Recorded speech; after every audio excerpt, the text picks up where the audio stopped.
Gacy Sr. was an uncompromising man who demanded obedience from his children, especially his only son. He expected Johnny to be like the other boys who played stickball, climbed trees, and fished. The father was an avid fisherman and tried to teach his son the sport, but the boy had no interest. Instead, Johnny would much rather cook with his sisters or garden with his mother.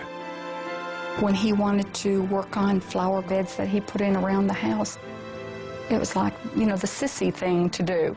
And Dad was very vocal about that. John wanted his father to know, Dad, I love you, I am your son, but please, let me be Johnny Gacy. The father would often ridicule Johnny in front of his sisters and other children in the neighborhood. It's just a constant stream of, you wimp, you know, you're not going to be anything. You can't do this. What are you, one of the girls? Taunts from a father toward his son can be devastating. While Johnny's father was rigid and emotionally distant, the boy developed a special bond with his mother. Johnny not only felt alienated at home, he longed to be accepted by his classmates. But a congenital heart condition prevented him from playing with the other kids.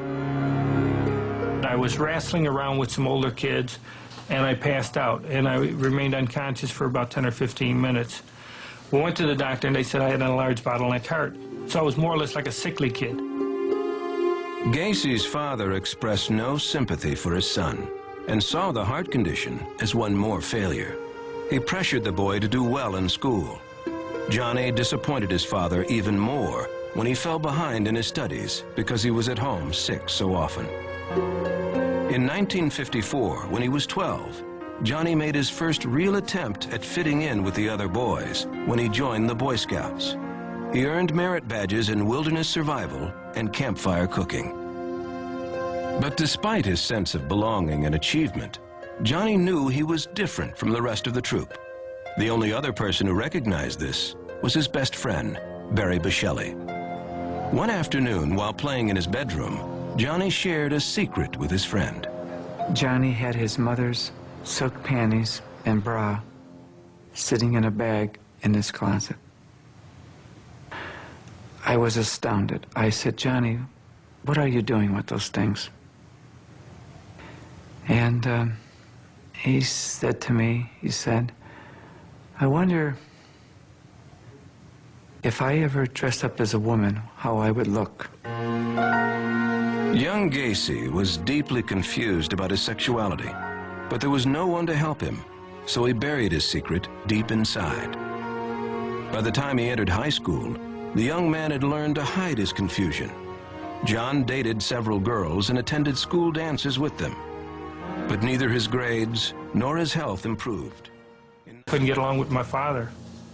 I mean, he was just overbearing. I was dumb and stupid, never would amount to anything, and so I just took off.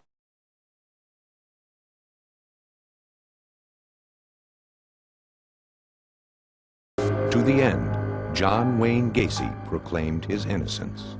Vengeance is mine, saith the Lord, because you will have executed somebody that didn't commit the crime. How'd you feel after killing those ladies? Like I always felt. Had no freedom.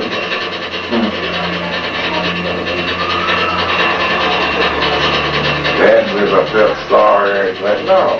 When Richard was old enough, his father took him to a nearby lake to fish for bluegills. The outings became special moments where Richard had his father all to himself. The carefree time spent with his father was a respite from the austere, deeply religious household run by his mother. The family attended the United Presbyterian Church, and Mary insisted on strict rules against smoking and drinking. Her husband once endured a severe reprimand after having a beer at a fish fry.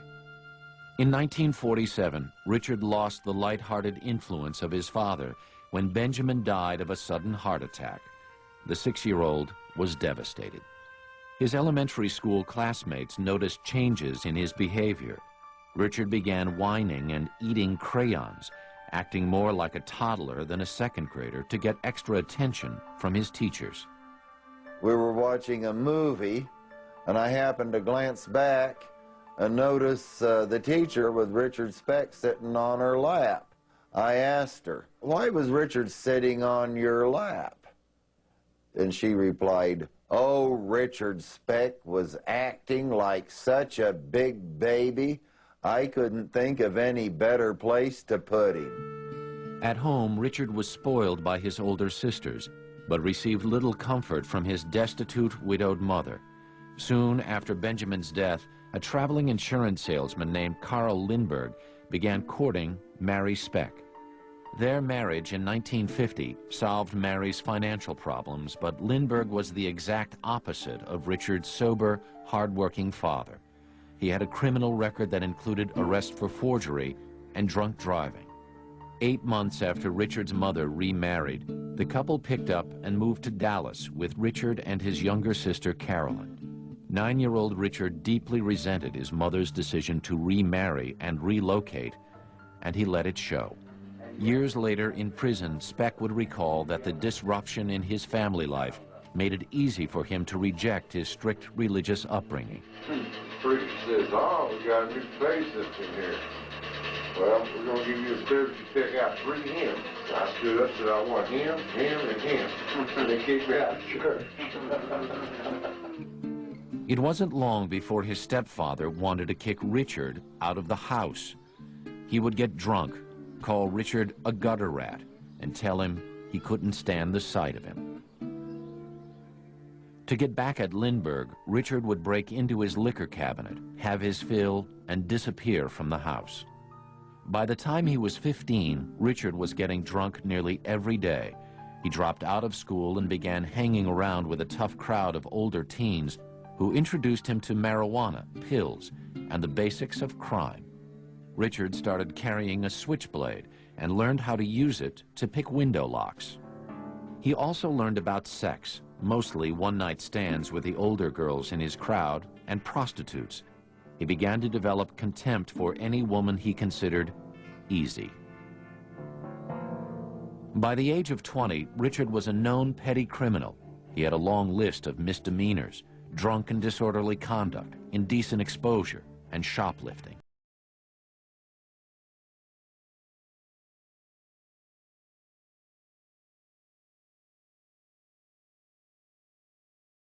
In the annals of crime, Andrei Chikatilo is undoubtedly one of the most sadistic killers ever to live.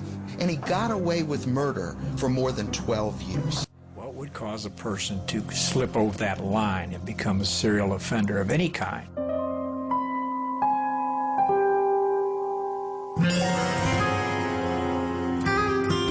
Andrei Romanovich Chikatilo had started life in a world of violence and human degradation. He was born in 1936 in the Ukrainian village of Yablachnoye. Joseph Stalin ruled the Soviet Union with an iron fist, and famines devastated the Ukrainian people.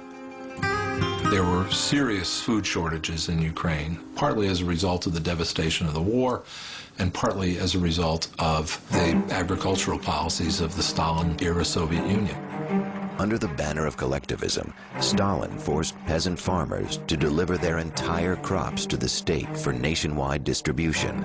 In the Ukraine itself, however, people were starving. There was outbreaks of mass cannibalism in Russia that were caused simply by hunger. Reports of cannibalism became so frequent, they developed into a kind of folklore. A typical family cannibalism story. My aunt was arrested because she had somebody over for a meal, and there were fingertips floating in the soup. As a young boy, Andrei's own mother told him such a grim tale about a horrific event that had supposedly happened just before he was born. His mother used to tell him stories that his older brother was cannibalized because of the famine that was taking place. She constantly used it as a warning, don't go out and play after